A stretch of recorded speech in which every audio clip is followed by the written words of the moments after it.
샤먼의 특별한 힘, 샤먼.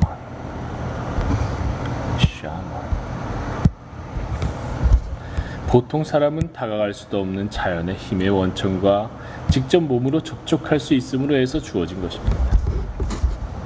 이런 샤먼의 능력을 상징적으로 표현하기 위해 자주 금속이 사용되었는데 여기에는 매우 큰 의미가 담겨 있다고 생각합니다. 샤먼은 의뢰용 상의에 많은 금속을 매달거나 꿰매어 붙이거나 합니다. 그렇지. 이거 많이 붙이지 샤먼이.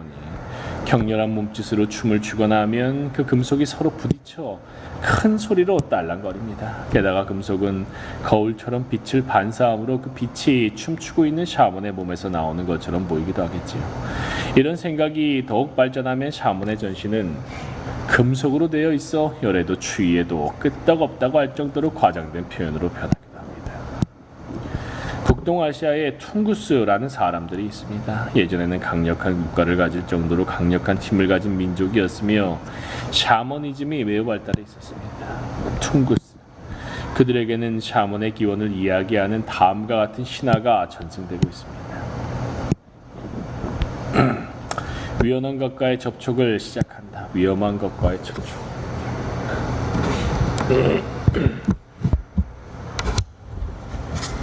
샤먼이 되기 위해 혹독한 훈련을 받고 있는 지망생은 샤먼이 되기.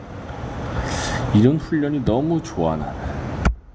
혹독한 훈련을 받고 있는 지망생은 며칠씩 먹지도 마시지도 않으면서 고통을 견디는 사이에 이건 잘 나는 견디지 못하지만 너무 매력적이야 이런 거. 점차 의식 상태의 변화가 나타나 이전에는 보이지 않았던 세계를 볼 수 있게 됩니다. 세계를 볼 수 있게. 그런 의식 속에서 그는 점점 지하의 세계로 낙하합니다. 거기에는 곰처럼 생긴 무서운 괴물이 있어 샤먼을 잡아 8토막을 내고 부글부글 끓는 큰 냄비 속에 토막난 몸을 던져 넣어 녹여버립니다.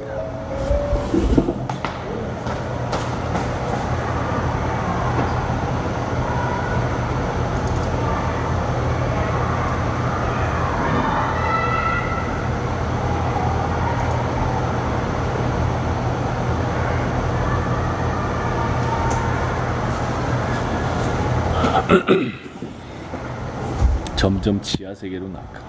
거기에는 곰처럼 생긴 무서운 괴물이 있어 샤먼을 잡아 8토막을 내고 부글부글 끓는 큰 냄비 속에 토막난 몸을 던져 넣어 녹여버립니다. 괴물은 녹은 쇠처럼 된 그의 몸을 꺼내더니 모루 위에 얹어서 대장자이가 하듯이 꽝꽝 두드리기 시작해 뭔가를 만들려고 합니다. 괴물. 녹은 쇠처럼 된 그의 몸.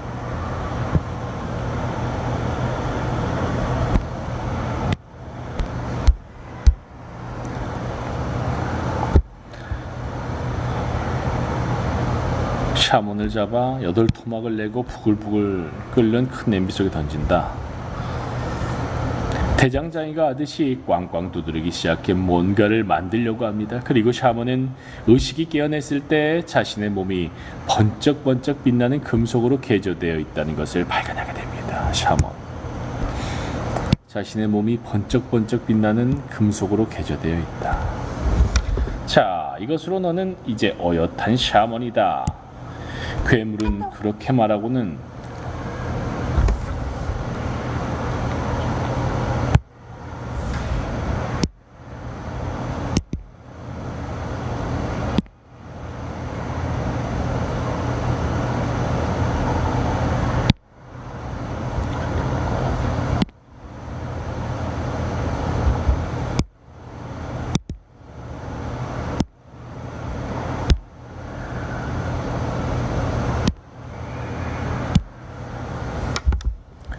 괴물은 그렇게 말하고는 사라집니다. 이렇게 해서 현실 세계로 돌아온 샤먼 지망생은 드디어 훌륭한 샤먼이 된 셈입니다.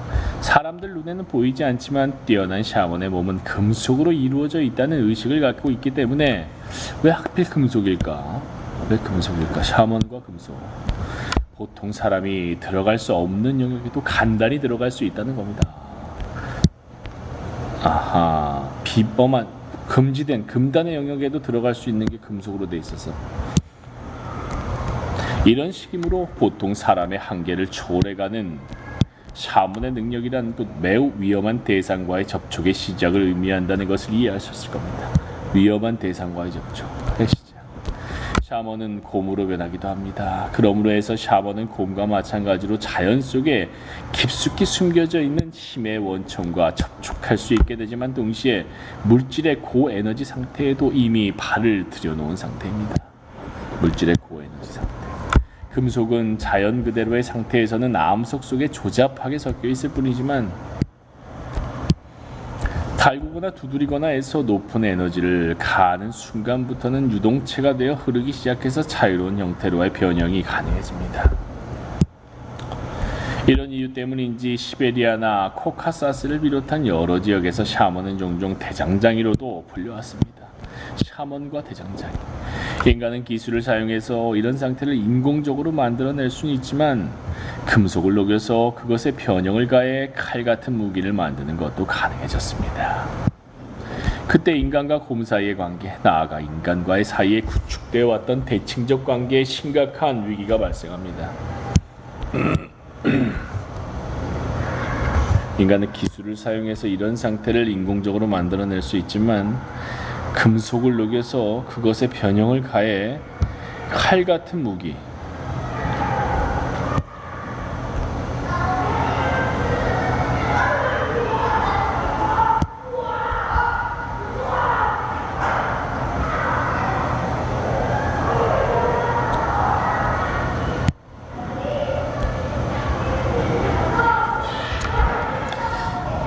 이것은 지난 강의에서 소개한 나무르강 유역 사람들에게 전승되던 신화에 잘 표현되어 있었습니다. 즉 칼을 손에 넣음으로 해서 자연에 대한 경의를 상실하고 마음대로 자연을 파괴하기 시작한 인간에게 동물의 정령의 수장인 곰이 도전장을 던졌다는 내용의 신화 말입니다.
곰이 도전장을 냈다는 내용의 신화 말입니다. 샤먼의 힘을 해방시키는 데 따르는 위험, 샤먼의 힘. 샤먼은 이처럼 매우 복잡하며 모순을 내포하고 있는 존재입니다. 그들은 곰으로 변하는 능력을 갖춤으로 해서 자연의 힘의 원천과 접촉할 수는 있지만 거기에서 한 발짝만 밖으로 내딛어도 위험한 존재로 돌변해버립니다. 자연의 힘의 원천과 접촉, 위험한 존재.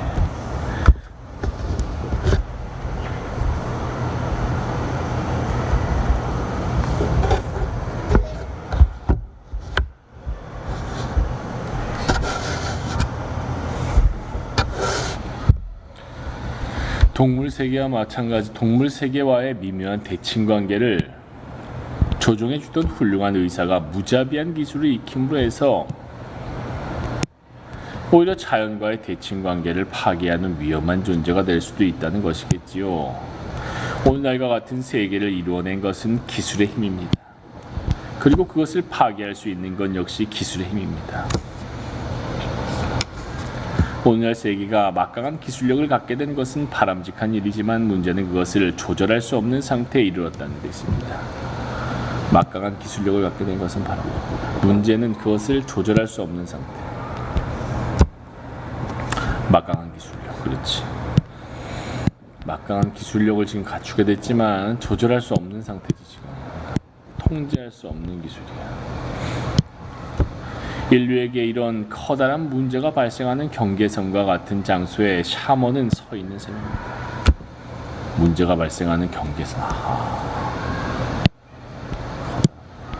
샤먼의 위치가 여기구나. 경계선과 같은 장소에 샤먼은 자연의 힘의 비밀을 잘 알고 있습니다. 권력의 비밀. 그렇기 때문에 샤먼은 사람들의 생활로부터 떨어져 있을 필요가 있었던 겁니다. 병에 걸리거나 미래의 일을 알고 싶을 때는 그들 곁으로 찾아가더라도 일상생활은 별도의 원리에 의해 해나가지 않으면 샤먼이 몸에 지니고 있는 위험한 힘이 인간 사회 내부로 침입해와서 위기를 초래할 수 있습니다. 그래서 떨어져서 행동하는 겁니다. 157조. 이거는 지정을 157조.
위기를 초래할 수도 있었기 때문입니다. 현생 인류가 뉴런 조직을 진화시켜 유동적인 지성이 자유로이 흘러갈 수 있는 회로를 만든 덕택에 언어나 신화적 사고를 발달시킬 수 있었다는 이야기를 언젠가 했을 겁니다.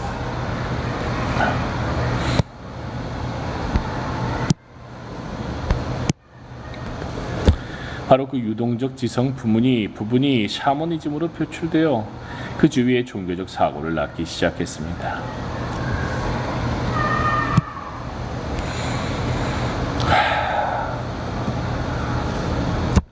그 주위에 종교적 사고를 낳기 시작했습니다. 샤머니즘. 유동적 지성이 자유로이 흘러갈 수 있는 회로를 만든 덕택에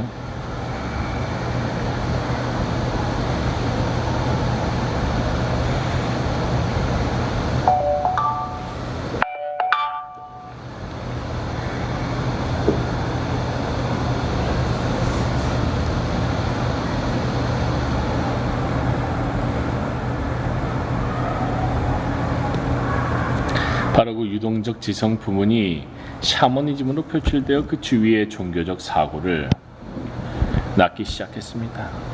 이 부분이 좀 문제가 있는 거예요. 유물론 쪽으로 해석하지 않고 너무 관념적으로 해석하죠. 뉴런조직이라는 어떤 유물론적인 근거를 이용했지만 너무 관념적이야. 일상적인 사고에도 그리고 신화적 사고에도 억누를 수 없는 가공할 힘으로 가득 차서 자유자재로 모습과 형태를 변형시켜가는 유동적 지성이 이렇게 해서 독립적인 요소로서 내 밖으로 표출된 셈입니다.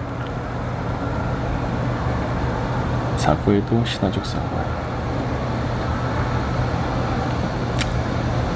대칭성 사회의 사람들은 그 점에 위험을 느꼈습니다. 현생 인류의 시대에 샤먼 같은 존재가 탄생하게 된 것은 현생 인류의 시대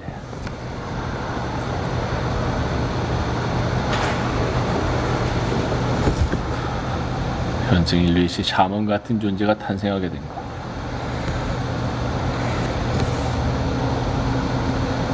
필연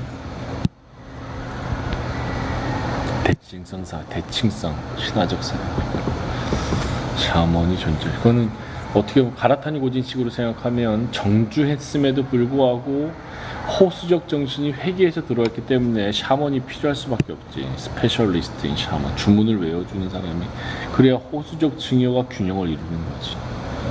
하우 같은 힘을 관철시키려면 샤먼이 필요한 거지.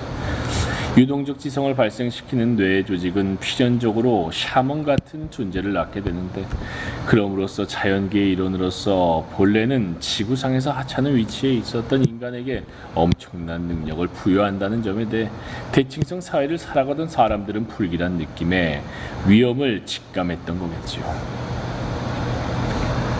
불길한 느낌의 위험. 그래서 그들은 지혜를 갖고 자신의 내면에 숨어있는 이 위험한 힘을 조절하고 싶다는 생각을 했습니다. 위험한 힘. 이 위험한 힘은 정주에 의해서 직감된 힘이지, 계층화, 위계적 사유에 의한 강력한 힘, 위계성에 의한 위계적 체제를 구축하면 강력한 힘이 발생하는데, 이 위험한 힘을 컨트롤하고자 하는 게 바로 샤먼이었지. 역사라는 것이 시작되기까지 2만 년 이상의 오랜 세월 동안 그런 지혜의 역할은 효과적이었습니다.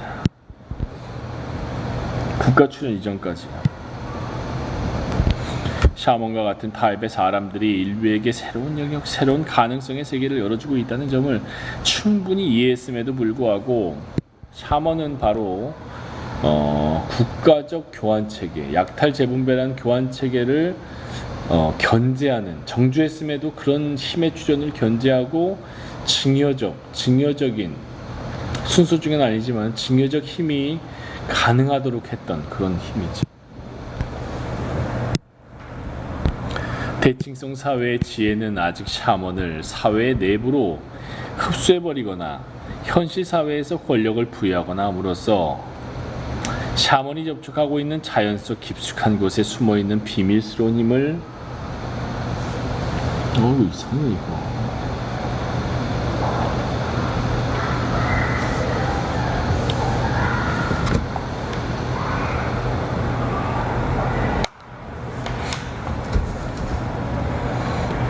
자연 속 깊숙한 속에 숨어있는 비밀스러운 힘을 현실 속에 풀어주는 것을 경계했던 것입니다. 샤먼이 접촉하고 있는 자연 속 깊숙한 곳에 숨어있는 비밀스러운 힘, 현실 속에 풀어주는 것을 경계. 능력이 아무리 뛰어나다 해도 샤먼은 그런 사회에서는 항상 주변에 존재할 뿐 사회적인 권력의 중심에 접근할 수는 없었습니다. 그치? 현실 권력은 아니고 항상 그런 힘을 조절하는 역할을 해주는 거지, 샤먼이. 이 고도의 사회야. 그래서 시족사회가 고도의 사회라는 거야. 샤먼에 의해서 그 힘을 경계하는 지혜에 의해서 국가 출현을 계속 지연시키는. 그러면 대칭성 사회의 지혜로 뽑혀 사회의 중심부에 있었던 것은 도대체 어떤 사람들이었을까요? 사회 중심부에서 수장이라고 불리던 사람이 그예요. 그러니까 수장은 권위가 인정되지만 징여에 의해서 권위를 받기 때문에 권력의 집중을 또 견제하는 것이 수장이지. 수장의 조건. 샤먼과 수장은 여러 면에서 대립되는 존재입니다.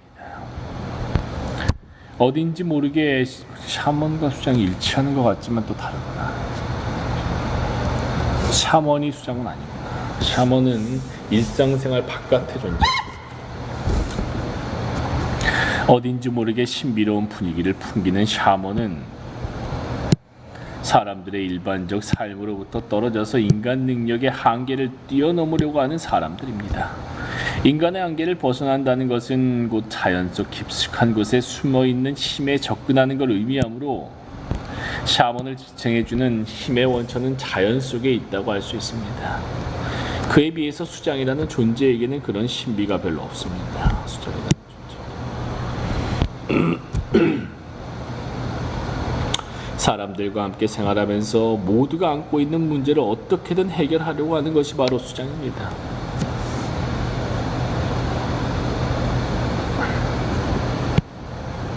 사람들과 함께 생활하면서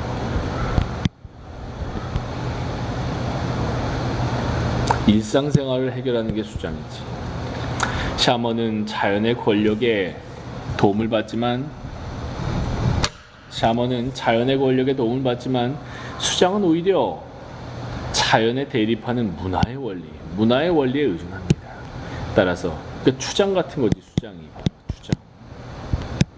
따라서 샤먼이나 전사처럼 유동성이 넘치는 힘의 영역으로 들어가는 것을 피하고 샤먼이라는 것처럼 문화를 이루고 있는 규칙이나 양식에 따라서 사회의 평화를 유지하고자 합니다. 현실 권력이지.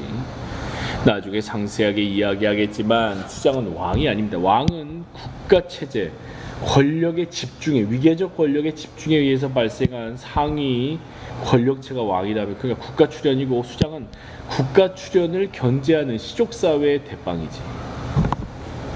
권위는 있지만 권력의 집중은 없어. 왕에게는 권력이 있습니다.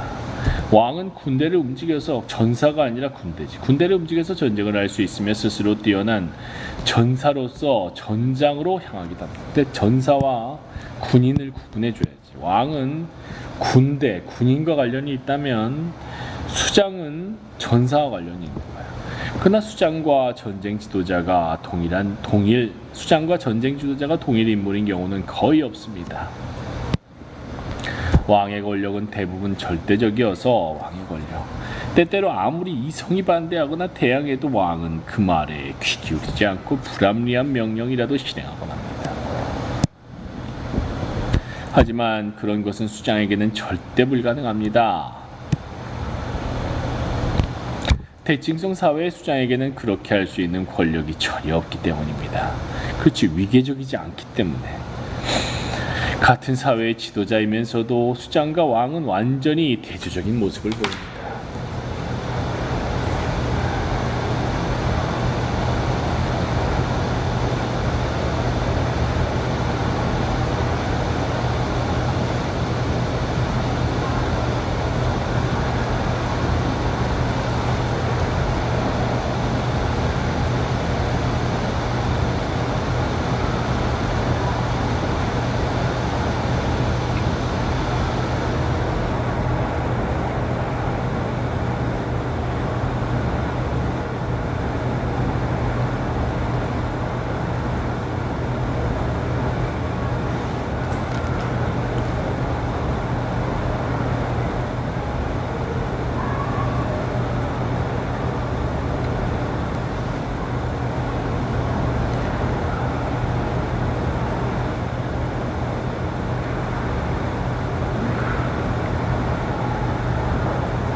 대칭성 사회의 수장에게는 그렇게 할 수 있는 권력이 전혀 없기 때문입니다. 같은 사회의 지도자이면서도 수장과 왕은 완전히 대조적인 모습을 보입니다. 왕은 국가체계의 대빵인 거지. 수장은 시족사회고. 우선 수장의 특징이나 조건을 좀 더 상세하게 조사해 보기로 하겠습니다.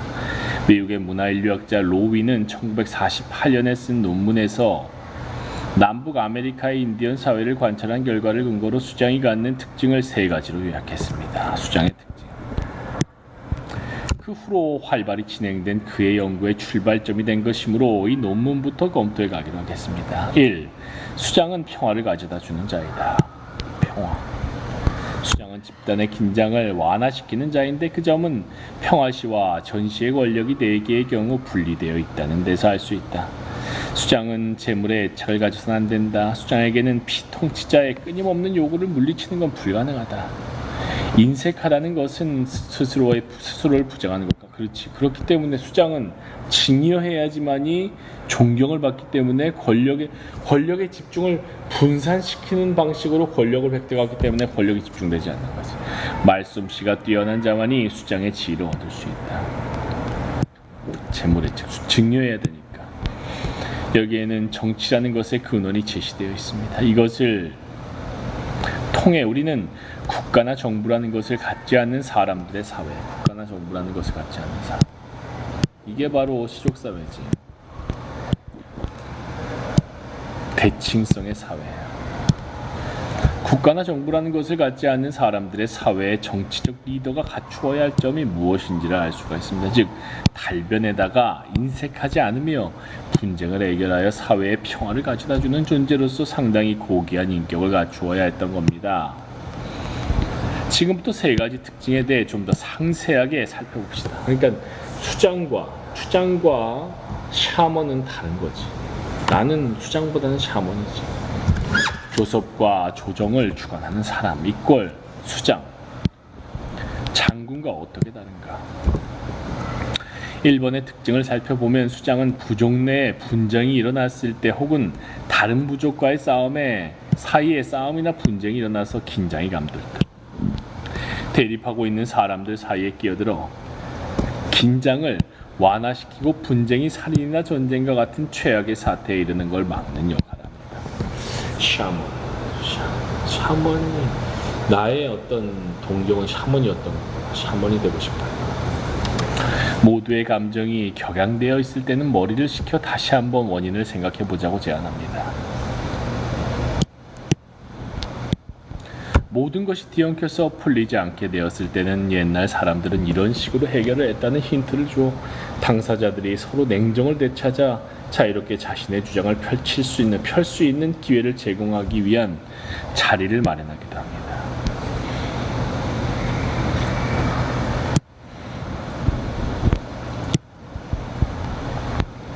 여하튼 수장이라는 존재는 힘이나 감정의 흐름에 몸을 맡기는 것이 아니라 도리에 따라서 분쟁이나 혼란을 해결하고자 애를 씁니다.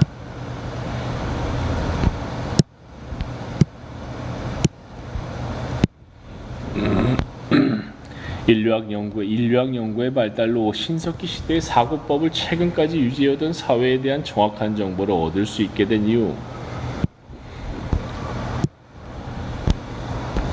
정치가 어떤 식으로 이루어졌는지를 잘 알 수 있게 되었습니다.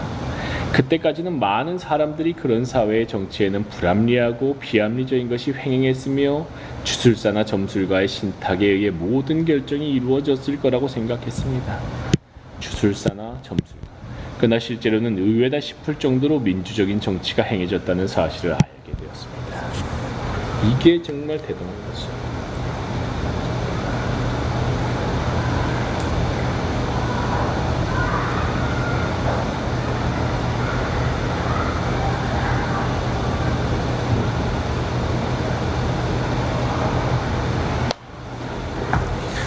사고를 할 때도 현실의 생활 속에서도 대칭성을 유지하고자 했던 사람들의 사회의 리더는 수장으로 불렸는데, 대칭성. 그들은 대개의 경우 정치 권력 같은 걸 갖고 있지 않았습니다. 권력의 집중이 없는 거지. 따라서 그들은 사람들에게 강제를 행하는 것이 아니라 오히려 전원일치를 원칙으로 참을성 있게 교섭해가면서 사회로부터 힘이나 긴장의 편중을 제거하고자 노력했습니다. 죽이네. 전원일치를 원칙으로 참을성 있게. 정치 권력을 갖고 있지 않았지. 긴장의 편중을 제거하고자 노력합니다. 수장에게 일종의 위신이라는 게 있었던 것은 분명합니다. 하지만 그것은 수장이 어떤 힘을 행사할 수 있기 때문이 아니라 이해관계를 떠나서 공정한 입장에 설 수 있는 올바른 마음의 소유자이기 때문에 주어지는 것입니다. 수장은 분쟁이 발생해도 결코 상대방에게 폭력을 휘두르지 않고 논의만으로 모든 것을 해결할 수 있어야 합니다. 수장. 게다가 수장은 재판관도 아닙니다. 판사나 재판관처럼 쌍방의 주장을 듣고 판정을 내리는 것이 아니라 어떻게든 양자가 타협할 수 있도록 해결책, 판정을 하는 게 아니라 해결책을 찾는 거죠. 이쯤에서 타협을 하는 게 어떤가 하고 제안하는 것이 수장의 역할입니다. 재가를 내릴 수 있기 위해서는 정의의 관념과 연결된 권력을 배경으로 하고 있어야 하는데 우리 사회의 재판관은 그런 권력을 배경으로 해서 판결을 내리고 있습니다. 수장에게는 그런 권력이 없습니다. 수장은 판결이나 재가에 의해서가 아니라 교섭이나 조정에 의해 평화를 실현하고자 노력할 수밖에 없습니다. 그러나 수장의 노력이 항상 성공하는 것만은 아닙니다. 수장은 때때로 고양된 긴장은 유혈의 복수로 흘러가 버립니다.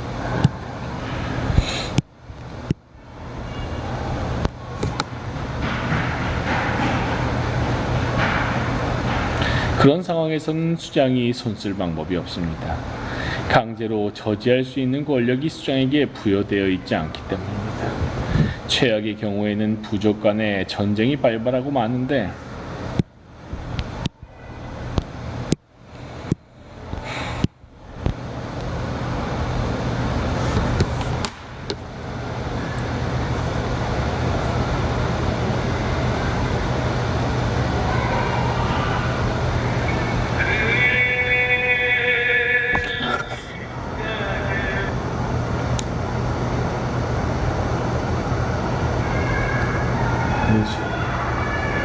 이제 시간이 없어.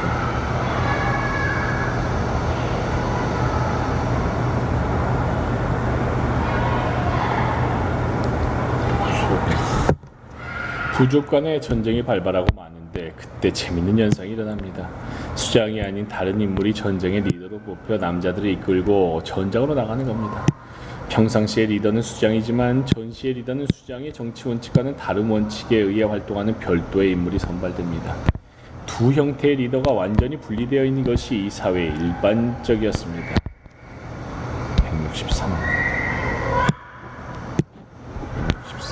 163이고